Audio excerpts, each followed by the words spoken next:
Intention de vote, cote de popularité de personnalités politiques ou autres préoccupations des populations sont souvent au cœur de sondages initiés par des instituts statistiques et relayés par la presse. Le journal Bendré, travaillant en collaboration avec un économiste statisticien, en a fait sa marque de fabrique. Une approche nouvelle, appréciée des lecteurs. Avant, il nous arrivait de faire un commentaire et de dire que la majorité des Burkinabés sont contre l'impunité dans ce pays. Certains trouvaient qu'on exagérait. Mais lorsqu'on fait un sondage et qu'on révèle que 75 à 80% des Burkinabés veulent justice et vérité sur un certain nombre de dossiers, voilà, on se rend compte qu'au-delà du discours, nous le faisons maintenant avec des chiffres précis à l'appui. Voilà, le journalisme n'étant pas un travail scientifique, et le sondage, quoi qu'on dise, étant un travail scientifique, on s'est dit que ça complète.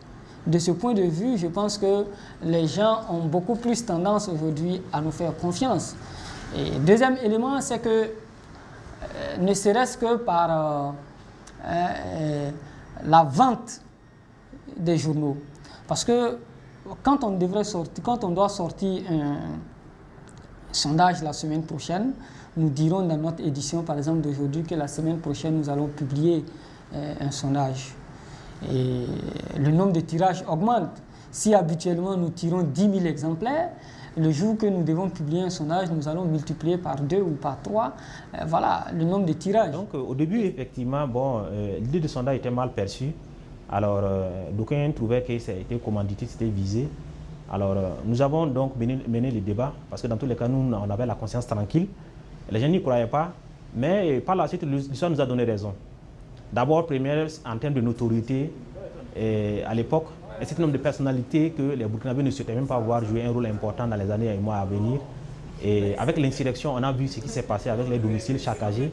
Et à l'époque aussi, on avait dit, par exemple, pour une personnalité comme Zilbert Diendéré, à Ouagadougou notamment, près de 53% des enquêtés ne souhaitaient pas le voir jouer un rôle important.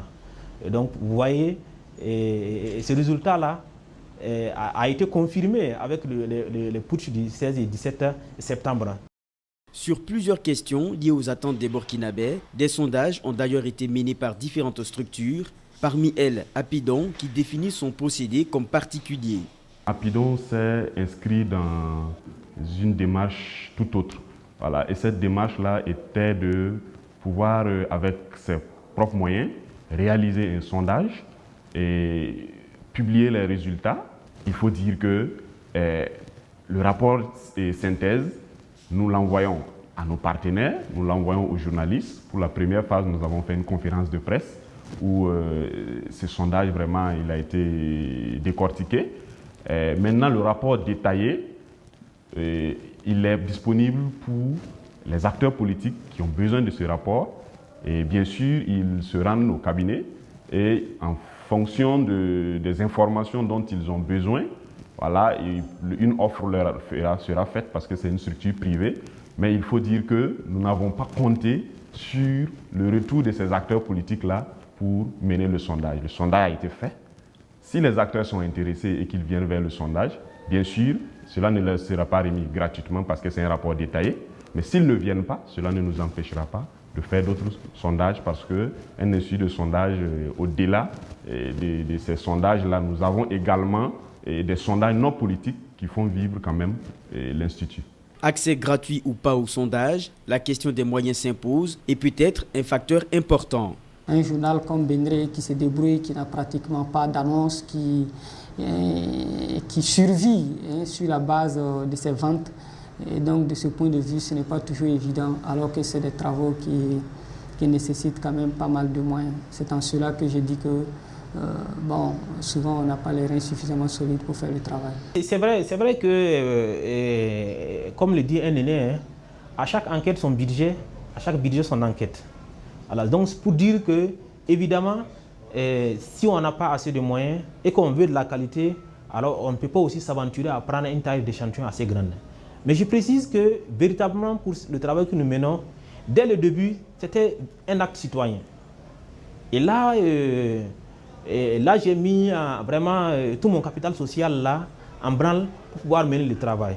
Voilà. Et donc, à ce niveau, il y a des jeunes étudiants, en majorité ayant au moins la licence, qui ont adhéré au projet, et donc ça fait que, alors, ça a dû booster donc le travail que nous menons.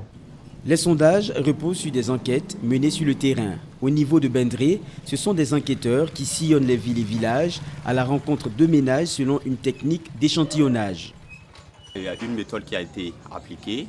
D'abord, il y a eu un point de départ et à partir de ce point de départ-là, on a effectué un pas de 5, c'est-à-dire de gauche comme à droite, on a compté les ménages. Et au 5e ménage, c'est le ménage qui est déjà choisi pour l'entretien. Et au sein de ce ménage-là, on demande en fonction encore d'une autre méthode d'appliquer, de sélectionner la personne à enquêter. C'est ce qu'on appelle l'application de la grille de quiche.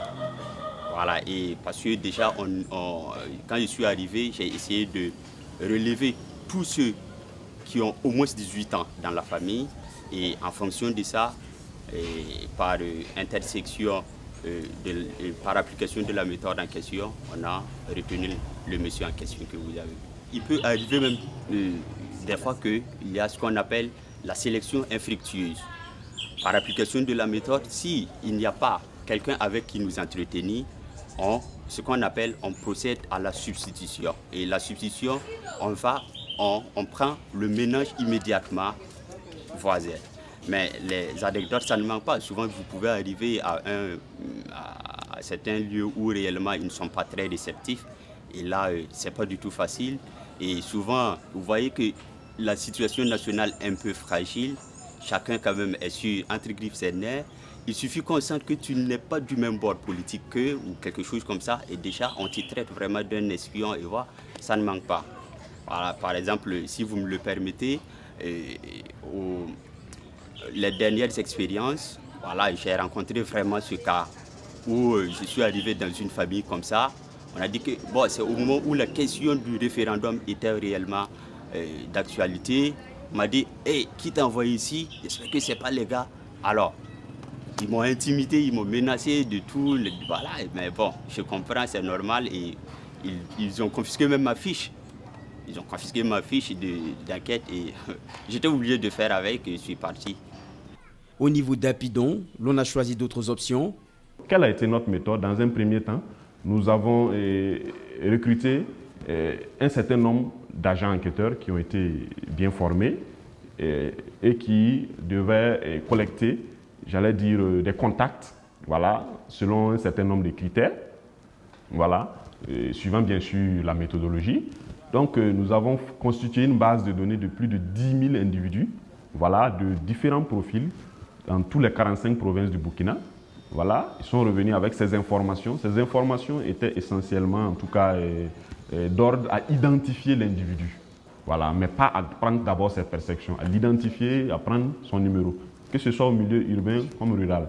Maintenant, le petit hic est qu'il y a certains milieux, en tout cas, où l'accessibilité du réseau téléphonique était quand même assez dure. Donc, nous avons dû vraiment faire abstraction de ces localités-là. Donc, ces informations-là étant revenues, nous avons tiré une base de près de 3500 individus dans les 10 000.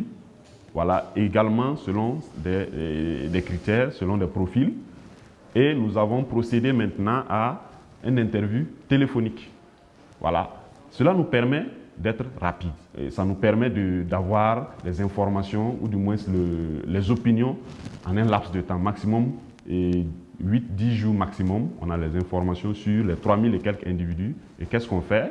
On fait le traitement, les analyses et on s'active à produire rapidement les résultats.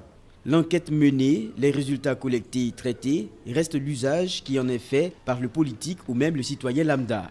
Notre population est quand même un peu, j'allais dire, réservée sur